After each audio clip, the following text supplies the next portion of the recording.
Guys, I'm delighted to welcome to the podcast Ron DeSantis, Governor of Florida. You can follow him at Twitter at GovRonDeSantis. Ron, welcome to the podcast. Great to have you. I want to really begin by thanking you because flashing back to the days when I had my legal troubles with the Obama administration, at a time when it seemed like the whole weight of the U.S. government was coming up against me, you reached out to express your sympathy and your support, and it meant a lot to me coming at that time.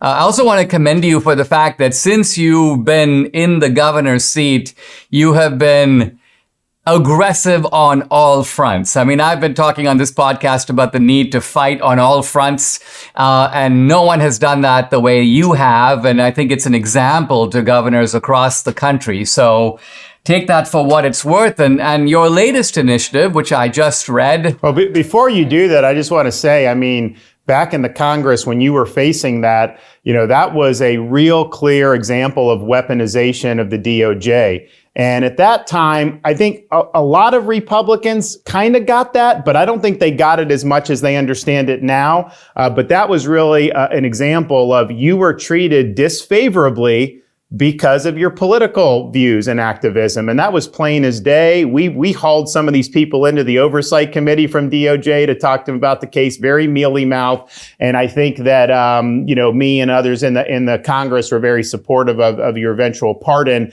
But this government has been weaponized against factions of the country they don't like. And you know that, and it's only gotten worse since you had to go what you went through. I mean, what was so critical was you had access to my FBI files. So you were able to look inside those things and able to see things that were going on behind the scenes that were at the time invisible to me.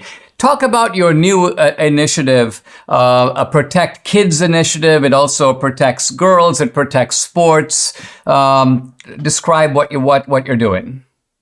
Well, Dinesh, my wife and I, we're parents of a 6, a 5, and a 3-year-old. And so the education issues are important, of course, as a governor, because it's important for your state, but it also is personal to us. We want a society here in Florida where kids can be kids, where they're able to go to school, watch cartoons, just do normal things without having somebody's agenda shoved down their throat. And so it may be things like the Parents' Rights in Education, which we enacted last year. That says none of the sexuality or gender ideology.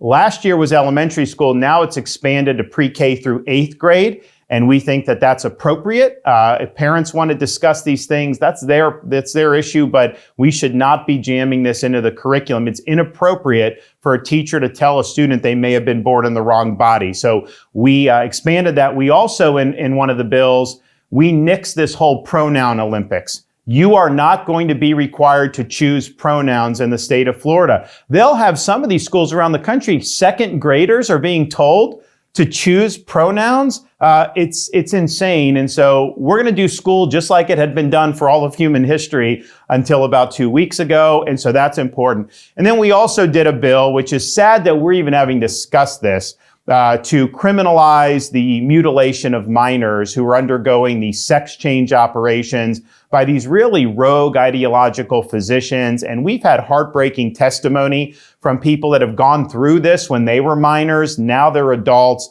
And this is something they're now having to overcome really for the rest of their lives because irreversible changes were made. We banned this administratively last year through our medical board. So if a medical doctor did this, they lose the license in Florida, which is appropriate, but we felt you had to do more. I mean, if you're taking off the private parts of some 15-year-old kid, you should go to jail for that. This is just totally unacceptable. One of the things we did in that bill, though, is we're giving the victims the ability to sue the physicians. So if you've gone through this as a 16-year-old or a 15-year-old, now you're 24, 25, and you have all this irreversible damage, you bring suit against them because they violated the Hippocratic Oath. They put their ideology ahead of evidence-based medicine, and we just think that's fundamentally wrong in the state of Florida. I mean, what I love about all this is that you're describing something that counters what looks to me like a very insidious phenomenon. The schools are propagandizing these kids. You don't know who you are. You don't know if you're a boy or a girl. Don't take it from your biology. It doesn't matter what you've been raised as. And then what happens is that the medical profession sort of steps in and counselors step in and they counsel the parents and say things like, listen, if you don't accept your child is really a girl and not a boy, you have the choice of either having a daughter or a dead kid. So this kind of, psychological intimidation is used to bludgeon the parents into thinking, okay, I better go along. And it seems to me what you're saying is that, people sometimes think this is a cultural problem, but you're saying, no, it's a policy problem, and there are policy solutions that can get to the heart of the matter. Well, because what you said is exactly what happens in many of these instances. Kids go through a lot of stuff at that age. When you're 13, 14, 15, and it can be tough. And parents want what's best for their kids more often than not. And so they're searching for answers. What do we do? What's going on? How can we help? And when you have somebody cloaked in a medical degree with a white lab coat, kind of has the authority to say that this is the direction you have to go, some parents will say, okay, then that's what we have to do. And so I think these physicians have just been really, really irresponsible. I do think this is an example of how our medical establishment has become very politicized. We saw it during COVID, but I think there's a lot of rot beyond just how they handled COVID. And this is a good example. It's interesting. There are European countries that started to go down this road with these gender surgeries for minors, like Sweden.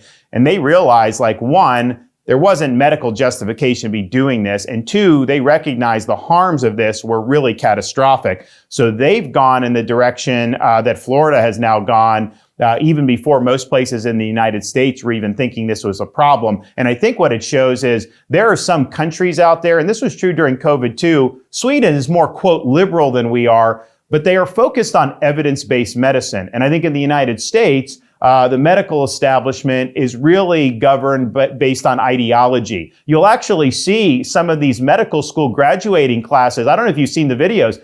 They'll be taking like a woke Hippocratic oath before they go in and to serve. And so, I used to tell people back in the day, if anything happened to like my family that they needed a doctor, if I could have like some Harvard trained doctor, that's what I would want. Now you see who they're churning out. You run the other way because you wonder, are they actually focusing on the evidence, or is this just trying to impose a woke agenda? So I think it's been disturbing to see how some of these physicians have acted. And this is a corrective to that. And I think it's going to end up saving, this is not something that's happening to like tens of thousands of people in Florida, but the fact that it's happening or was happening at all is a problem. And now it stops. When we come back, more with Governor Ron DeSantis.